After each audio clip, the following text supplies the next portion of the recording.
حیات الحیوان کتاب کے اندر علامہ دمیری رحمۃ اللہ علیہ نے بڑی پیاری کہانی لکھی ہے. فرمائے حضرت آدم علیہ السلام کی جنہاں توبہ قبول تھی نا، جانور ہے مبارک دیوان واسطے، اللہ دے پیارے خلیل ہیں، اللہ دے پیارے صفی ہیں اور خلیفہ ہیں، انہاں دی توبہ قبول تھی ہے تو مبارک دیوان ہے. صحیح مبارک ہوئے ہے، اللہ نے تو کو معاف کر دے.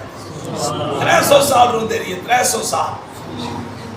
یہ دری کستوری سا کو مل دی ہے نا، یہ بھی اللہ کریم ہے حرم دے ذریعے سا کو عطا فرمائے.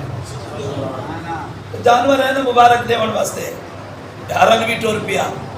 یہ آیا صحیح مبارک ہوئے، اللہ نے تو بلے تے راضی تھی کہ تو توبہ قبول فرمائیے.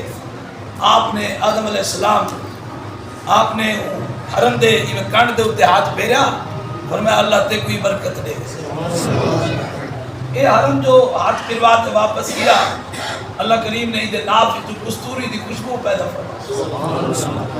یہ جو گیا نا اپنی نسل دے کو انہاں پوچھا بھئی خوشبو کتوں آئی ہے؟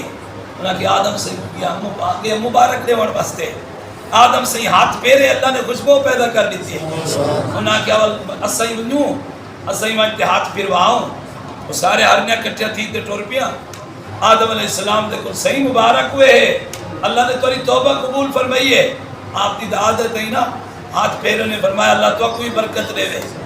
تے واپسی گیا تے کستوری نہ ہوئی، پریشان ہوئے ان کو آکن تے دیتا ہے تو ہاتھ پھروائے کہ کستوری دی خوشبو اللہ نے پیدا کر دیتی ہے. صحیح دا ہاتھ پھروایا ہے مگر ساکھ کا خوشبو نہیں ملی. حرم نے بڑا سونا جواب دیتا کیونکہ مائے مبارک دیتی ہے اللہ دی رضا دی خاطر. تسا مبارک دے بن گئے تمہیں دی خاطر، خوشبو دی خاطر. ہی واسطے تو کو خوشبو نہیں ملی، خوشبو تا ملے حاضرن اللہ دی رضا دی خاطر مبارک. اللہ دی بارگاہ وچ عمل تا قبول ہو سی تے ہرس نہ ہوئے.